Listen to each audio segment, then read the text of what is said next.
Midfielders like this don't dominate highlight reels with tricks. They don't chase attention. They don't play for noise. But if you understand football, you notice them immediately. Mikel Merino is not a player you judge in isolation. You judge him more stable, more inevitable.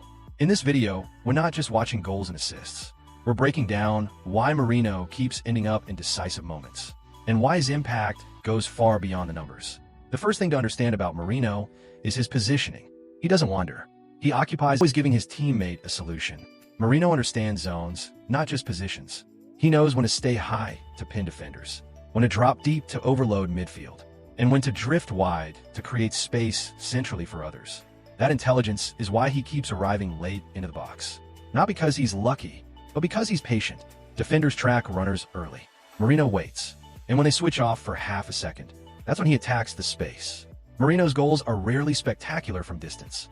And that's the point. These goals come from late runs, loose second balls, broken defensive shapes. He reads where the danger will be, not where it is now. Watch his body language before the shot. No panique, no ruse. He sets himself early. Keep shots low. Prioritizes placement over power. This is a midfielder who understands probability. He doesn't shoot because he can. He shoots because it's the right moment. And that's why so many of his goals feel inevitable rather than explosive, before the defense realizes it's in trouble. That's elite midfield play. Before we go deeper, if you enjoy calm, intelligent football breakdowns like this, make sure to like the video and subscribe. It helps the channel grow, and it lets me keep making long-form analysis for real football fans.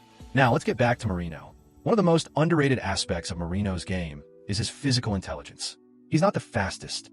He uses angles instead of force. Watch how often he blocks passing lanes, wins second balls, recovers possession after attacks break down.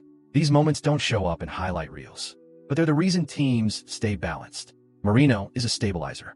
When the game becomes chaotic, he becomes calmer, and that calm spreads. Merino can play as a left-sided 8, as a deeper pivot, or as a box-crashing midfielder, and he doesn't lose effectiveness. That's because his game isn't built on rigid instructions. It's built on understanding. He adapts to teammates, opposition pressing, game state. When chasing a goal, he pushes higher. When protecting a lead, he drops and screens. This is why coaches trust him, and why teammates rely on him. He doesn't need to dominate the ball to dominate the game. Mikel Merino represents a type of midfielder modern football desperately needs. Not flashy, not selfish, not predictable. A player who connects phases, controls tempo, and delivers when it matters most. His goals and assists are the reward, not the objective. And that's what separates good midfielders from elite ones. If you made it this far, you understand football beyond highlights. So drop a comment. Is Mikel Merino one of the most underrated midfielders in Europe? Like the video if you enjoyed the breakdown. Subscribe for more deep football analysis. No hype, just understanding. Because players like Merino don't need noise. They let the game speak.